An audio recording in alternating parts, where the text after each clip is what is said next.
Oi, gente, tudo bem com vocês? Vamos continuar, né, nosso estudo de Marcos. A gente tá fazendo, tem um grupo, né, que chama Bíblia Todo Dia. É um grupo com mais de 500 pessoas, aonde a gente faz, né, o estudo da palavra, aonde a gente faz jejum, propósito. Nós estamos num jejum aí de 7 dias, né, agora no sábado de carnaval nós vamos ao monte, vai ter um momento de oração, entregar esse jejum. Então, quem quiser participar também será muito bem-vindo desse momento de oração nosso lá. E então vamos continuar a leitura aqui, né?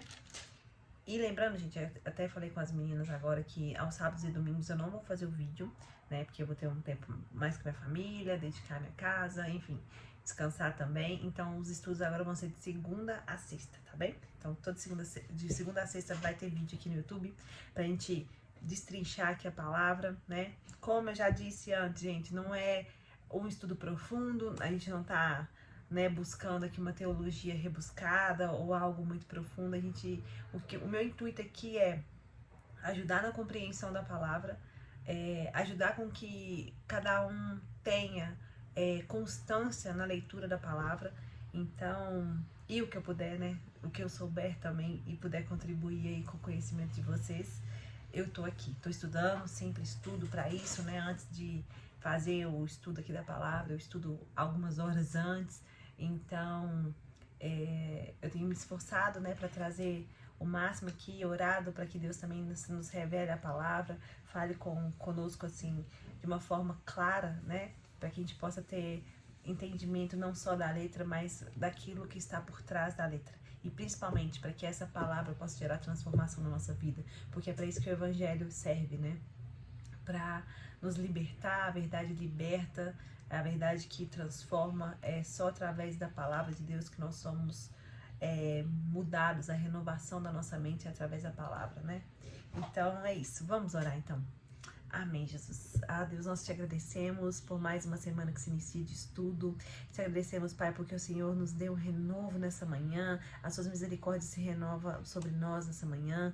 Então nós cremos, Pai, que o Senhor está conosco nesse dia, guiando, direcionando esse estudo. Senhor, que o Senhor venha falar conosco através da tua palavra, que seja uma revelação nova, que o Senhor faça arder no nosso coração o desejo de conhecer mais as Escrituras, que o Senhor faça, Pai, mesmo arder no nosso coração a vontade de estar na tua presença, de sermos guiados pelos teus mandamentos, sermos obedientes à tua palavra, Pai, para que a gente possa te conhecer cada vez mais. Essa é a minha oração, Deus, em nome de Jesus.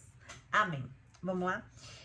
No 2 diz assim: poucos dias depois, tendo Jesus entrado novamente em Cafarnaum, o povo ouviu falar que ele estava em casa. Então, muita gente se reuniu ali, de forma que não havia lugar nem junto à porta, e ele lhes pregava a palavra.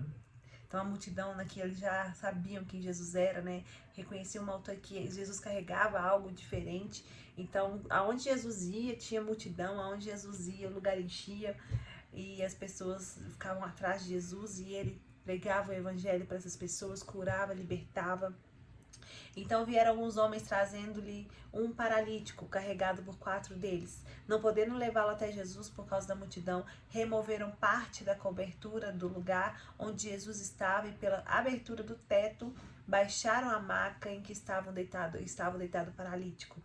Vendo a fé que eles tinham, Jesus disse ao paralítico: filho, os seus pecados estão perdoados. Aqui é interessante ver que a gente já leu isso em Mateus, né? Aqui é uma outra visão, né, de Marcos. Mas é interessante ver que muitas vezes, levando para nossa vida, tem gente que está paralisada e não consegue ir até Jesus. Já percebeu que tem pessoas que falam que precisam de Deus, que precisam de Jesus, que anseiam por estar na presença de Deus, mas não conseguem ir até Ele, porque essas pessoas estão paralisadas. Então, a minha oração é para que a gente possa ser essa pessoa, como esses amigos que pegaram esse homem que estava paralisado, que não conseguia se locomover e levaram até Jesus. Esses homens que não mediram esforço para colocar esse homem na presença de Jesus. Eles abriram o teto, já que não dava para passar, eles abriram o teto e desceram com a maca dele. Que nós sejamos esse tipo de pessoa para para aqueles que precisam ir até Jesus e não conseguem, aqueles que têm necessidade, que o coração queima por estar em Jesus, mas estão paralisados. Então, que nós sejamos essas pessoas de coragem, que se esforcem para levar essas pessoas até Jesus. Então, Jesus, ele viu a fé deles, não só do paralítico, mas de todos eles. E por isso disse para o paralítico que os pecados deles estavam perdoados. E ali eles estavam sentados alguns mestres da lei, que raciocinando em seu íntimo. Por que esse homem fala assim? Está blasfemando. Quem pode perdoar pecados a não ser somente Deus?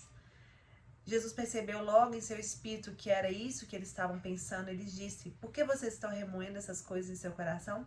Que é mais fácil dizer ao paralítico: seus pecados são perdoados, ou levante-se e pegue sua maca e ande. Mas para que vocês saibam que o Filho do Homem tem na terra autoridade para perdoar os pecados, disse ao paralítico: eu lhe digo, levante-se e pegue sua maca e vá para casa. E ele se levantou, pegou a maca e saiu à vista de todos, que ficaram atônitos, glorificando a Deus, dizendo: nunca vimos coisa igual. Os fariseus, eles queriam, sempre achar alguma brecha que Jesus estivesse blasfemando, para prender Jesus, para impedir Jesus de fazer aquilo que ele estava fazendo. Então, eles falavam que quem era ele para perdoar os pecados, só Deus perdoa o pecado. Mas ele é o Filho de Deus, então ele tem essa autoridade, ele tinha essa autoridade. Mas ele falou assim: eu posso falar, tanto seus pecados estão perdoados, ou então vai e ande, é a mesma coisa para mim. Eu posso perdoar, eu posso curar, eu posso fazer tudo, porque eu sou o Todo-Poderoso, Então, Jesus falou dos dois jeitos: levante-se e ande, e seus pecados são perdoados. E tudo aconteceu, esse paralítico levantou e todos viram aos seus olhos, o milagre que Jesus fazia. E, gente, é impressionante que tem gente que lê essa história, acha que é uma história da Bíblia e diz assim: tá, Jesus fazia, mas Jesus continua fazendo até hoje. Jesus continua curando, libertando todos os dias. Jesus continua perdoando os pecados todos os dias. Eu mesma, meus olhos, eu já vi uma mulher uma vez no nosso encontro com Deus na igreja. Essa mulher, ela tinha dificuldade de andar, ela andava com uma muleta não, ela andava com uma bengala, sentia muita dor. Nos primeiros dias ela estava sentindo muita dor, não conseguia nem sentar de tanta dor que ela tinha. E no último dia essa mulher foi curada, saiu com muleta assim pra cima, gente. Foi algo assim, falei: meu Deus, o Senhor tá fazendo ontem e hoje, continua fazendo do mesmo jeito, Os milagres estão aí nos nossos olhos, para aquele que não crê, possa ver o poder de Jesus. Então, continuando aqui no 13, falando sobre o chamado de Levi, que era Mateus. Jesus saiu outra vez da beira-mar, uma grande multidão aproximou-se e ele começou a ensiná-los. Passando por ali, viu Levi, filho de Alfeu, sentado na coletoria, e disse-lhe: siga-me. Levi levantou e seguiu. Durante uma refeição na casa de Levi, muitos publicanos e pecadores estavam comendo com Jesus e seus discípulos, pois havia muitos que o seguiam. Então, quando esses mestres da lei viram Jesus, comendo com pessoas pecadoras, recolhedores de impostos, que eram os publicanos, e eles eram muito mal vistos pelo povo. Então, esses fariseus, eles se questionavam, falavam assim: por que ele come com os publicanos e pecadores? E Jesus disse para eles assim: não são os que têm saúde que precisam de médico, mas sim os doentes. Eu não vim para chamar justos, mas pecadores. Ou seja, aqui Jesus já revela também um dos propósitos que ele veio fazer na terra, que é salvar pecadores. Os justos, gente, nem na terra estão mais. Quem é justo já está na glória. Então, todos nós estamos aqui porque a gente também não pode aceitar uma natureza pecadora, Falar assim: eu sou pecador e Jesus me perdoa, tá tudo bem. Não, não é isso, Nós cometemos certos pecados, infelizmente, mas estamos em aperfeiçoamento.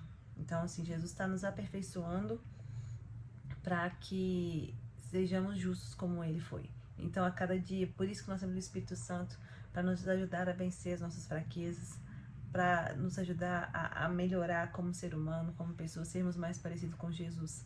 Então, aqui Jesus fala que Jesus veio para isso. Aqueles que precisam dele são os pecadores, não aqueles que são perfeitos. Porque naquela época os fariseus se achavam perfeitos demais, Sabiam tudo da lei, cumpriam toda a lei, então eles eram santos, justos aos olhos deles. Mas Jesus veio para mostrar para eles que eles não eram. Então no 18 diz assim: os discípulos de João e os fariseus estavam jejuando. Algumas pessoas vieram a Jesus e perguntaram: por que os discípulos de João e os fariseus jejuam, mas os teus não? João aqui, no caso, é João Batista que ele está falando. Jesus respondeu: como podem o convidado do noivo jejuar enquanto o noivo está com eles? Não podem, enquanto o tem consigo, mas virão dias quando o noivo lhes será tirado, e nesse tempo jejuarão. Então aqui está dizendo, né, quando Cristo, né, morre e ele ressuscita e depois ele vai para a glória. Então, esse tempo que Jesus falou que os seus discípulos deverão jejuar, não enquanto estavam com eles ali. Aí Jesus falou assim: ninguém põe remendo de pano novo em roupa velha, pois o remendo forçará a roupa, tornando pior o rasgo. E ninguém põe vinho novo em vasilha de couro velha. Se o fizer, o vinho rebentará a vasilha, e tanto o vinho quanto a vasilha se estragarão. Ao contrário, põe-se vinho novo em vasilha de couro nova. Aqui, né, existem várias interpretações a respeito disso, mas o que eu entendo muito aqui é que não tem como a gente receber o vinho novo de Jesus se a nossa vasilha ainda é velha. Então é preciso nos fazer de novo, nascer de novo, né? Nascer de novo, morrer para nós mesmos, nascer de novo para recebermos o vinho novo de Jesus, né?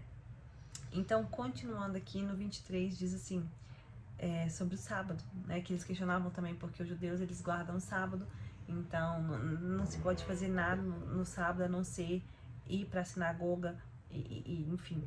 E aqui, em um sábado, Jesus estava passando numa lavoura de cereal e os seus discípulos começaram a colher espigas, porque eles estavam com fome ali. Então os fariseus lhe perguntaram: olha, por que eles estão fazendo o que não é permitido no sábado? Porque no sábado não era permitido colher nada, não era permitido trabalhar nem nada. E Jesus respondeu assim: vocês nunca leram o que fez Davi quando ele e os seus companheiros estavam nesse estado de fome? Nos dias do sumo sacerdote Abiatar, Davi entrou na casa de Deus e comeu os pães da presença, que apenas aos sacerdotes era permitido comer, e os deu também aos seus companheiros. E então lhes disse: o sábado foi feito por causa do homem, e não o homem por causa do sábado. Assim, pois, o Filho do Homem é Senhor até mesmo do sábado. Eles estavam questionando porque eles estavam com fome e eles estavam colhendo espigas para comer. E Jesus disse assim: olha, na época de Davi, eles estavam com fome, né? Os companheiros de guerra ali de Davi estavam com fome, eles iam morrer de fome. Ou eles comiam o pão da presença que estavam lá, né, ali na arca, né, da presença, e aí eles faziam, ou só os sacerdotes podiam comer esse pão. Mas aí o que Davi fez? Comeu e deu para eles. Por quê? Era necessidade deles. Eles iam ou comer ou morrer, então eles precisavam de comer. Da mesma forma, Jesus diz assim: meus discípulos estão com fome, eles não podem comer porque é sábado. O sábado foi feito para o homem, o próprio homem não pode comer. E uma coisa que aconteceu ontem comigo, eu até queria compartilhar aqui, também leva a esse pensamento. Eu estou de jejum, né? Então não estou comendo farinha, não estou comendo, estou comendo apenas legumes e verduras e frutas. E ontem foi dia de Santa Ceia. Então, Santa Ceia é o pão e o vinho, né? O pão e suco da uva. Aí até passou pela minha cabeça: não, mas eu tô de jejum, aí eu não vou cear. Aí eu pensei assim: eu estou jejuando pra ter mais intimidade com Deus. A ceia é a renovação da minha aliança com Deus. Eu tô fazendo jejum pra Deus, eu não vou renovar minha aliança com Ele por causa do jejum, então não faz sentido nenhum, né? Então, assim, a gente tem que entender que é mais importante, né, a presença de Deus, buscar a presença de Deus, fazer aquilo que agrada a Ele, do que essas coisas da lei, sabe? Igual aqui fala do sábado, não pode fazer nada no sábado, mas o sábado foi feito para o homem, né? Então, a gente tem que compreender isso, né? Até onde vai a lei, até onde vai a lei e até onde vem os princípios de Deus, né? Então, acho que a gente fica por aqui, né? Nós já encerramos aqui o capítulo 2. Amanhã a gente vai pro 3 e essa semana nós vamos estudar aí todos os dias Marcos, que é um capítulo rapidinho, um livro rapidinho, mas é muito legal ver uma outra visão, né, desse evangelho contado por Mateus também. Então é isso. Até amanhã, se Deus quiser. Jesus abençoe vocês.